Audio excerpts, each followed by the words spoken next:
बात करेंगे बटेंगे तो कटेंगे के नारे से आखिर कौन एक हुआ है। हमारी टीम ने इसका रियलिटी टेस्ट किया।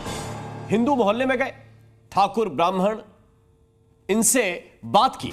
वहीं मुस्लिम मोहल्ले में भी हमने यही सवाल पूछा कि वोट किस मुद्दे पर करेंगे। क्या बटेंगे कटेंगे का नारा वोट को प्रभावित कर रहा है? हमने यह भी समझा कि बटेंगे कटेंगे के नारे से एक कौन हुआ है, मुस्लिम या हिंदू। देखिए ये एक्सक्लूसिव रिपोर्ट।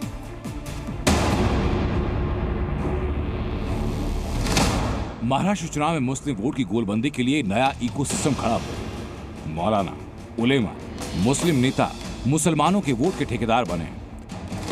महाराष्ट्र के मौलाना तो खुल्लम खुल्ला मुस्लिम वोट का सौदा करते हैं। ऐसे में सवाल है कि क्या उलेमा और मौलाना ये तय करेंगे कि किसे वोट देना है। मुस्लिम पर्सन लॉ बोर्ड की मौलाना सज्जाद नोमानी ने खुलेआम चुनावी टारगेट फिक्स किया। मुसलमानों को कहा कि महाराष्ट्र में वोट ऐसे डालो कि असर दिल्ली तक हो, यानी एक तीर से दो निशान।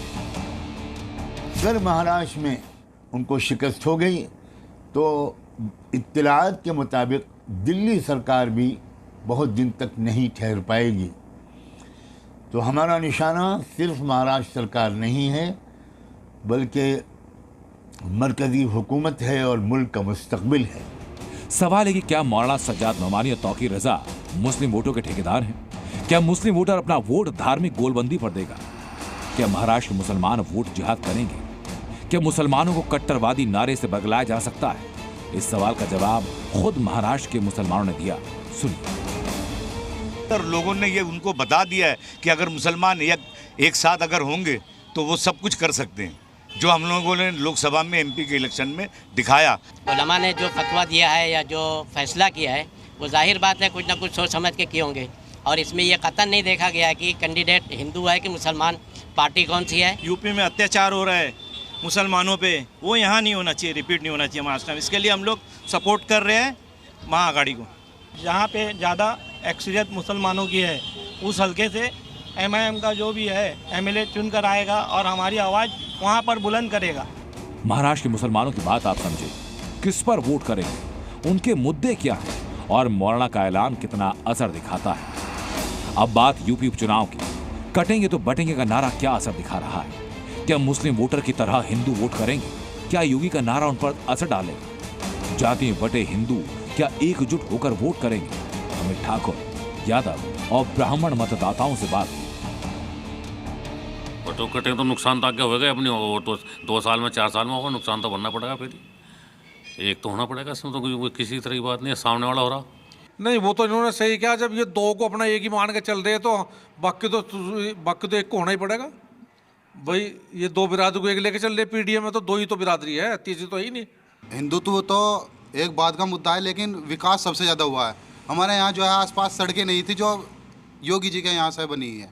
रात को कोई भी आदमी किसी ढंग से कहीं भी निकल जाओ, कोई दिक्कत ही कोई परेशानी नहीं है। चाहे रात के 12 बजे चल दो। बटेंगे तो कटेंगे, सीएम योगी बोल रहे हैं। हाँ, बटेंगे तो कटेंगे, बिल्कुल क्लियर है। सबसे बड़ी वजह है सुरक्षा। आज जितना सुरक्षित माहौल प्रदेश में है, आज से पहले कभी नहीं रहा।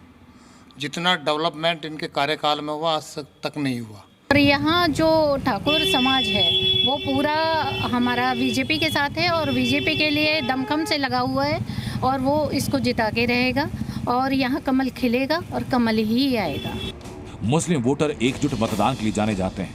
कम ही मौके हुए जब उनके वोट बटे हों। ठाकुर मतदाताओं के बाद हमने पंडित वोटरों से बात की और समझा कि वोट किस पर करेंगे और योगी के नारे का क्या असर है। तो अब समीकरण बिल्कुल चेंज हो चुका, जातिवाद का समीकरण फैला हुआ है। तो जातिवाद चल रहा जी, ममता तो अपने पर चल रहा। ब्राह्मण हम हैं, मान लिया तो हमारा तो नेता जो जहाँ जाएंगे हम तो वहाँ जाएंगे। तो सर राकेश शर्मा हमारे नेता। अच्छा, हम तो वहाँ, राकेश जी जहाँ जाएंगे आप वहाँ जाएंगे। बटेंगे क्या? मुसलमान मजबूत कर दिया, वे क्यों बटेंगे? वे देर एकलव्य होगा, उन्हें कर दिया इकट्ठे इन्होंने हैं। या जातिवाद पर यहाँ हिंदू आ गया, इसी तेजी तो इनकी होगी और किसकी होगी? पीडीए नहीं चल पाएगा, पीडीए फेल हो चुका। केवल बीजेपी ऐसी पार्टी का नारा चलेगा, सनातन का नारा चलेगा। कटेंगे बटेंगे का नारा बिल्कुल ठीक है। बटे तो कश्मीर से भाग गए, बंगाल में देखो आप। तो ये कि एकजुट होने के लिए ही तो ये नारा दिया गया है। अखिलेश जी हैं, राहुल जी हैं, जो हिंदुओं को बांटने की बात कर रहे हैं कि जातिगत जनगणना कराइए, ये कराइए, वो कराइए। अब इस पे पब्लिक जो है बटेगी नहीं इनकी। काम तो अच्छे हो रहे हैं उनके भी भाई, उनका भी तो विकास हो रहा है हमारे साथ साथ। और जो योगी मोदी ने कर दिया वो तो आज तक कोई कर ही नहीं पाया। मुजफ्फरनगर के ब्राह्मण मतदाताओं में कुछ के मन में योगी सरकार को लेकर नाराजगी है, तो कुछ कानून व्यवस्था पर पीठ थपथपा रहे हैं। हिंदू तो इनके लिए कोई मुद्दा नहीं। अब बात यादव वोटर्स की। हमने पूछा कि जाति भारी या विकास के मुद्दे, तो सुनिए क्या कहा।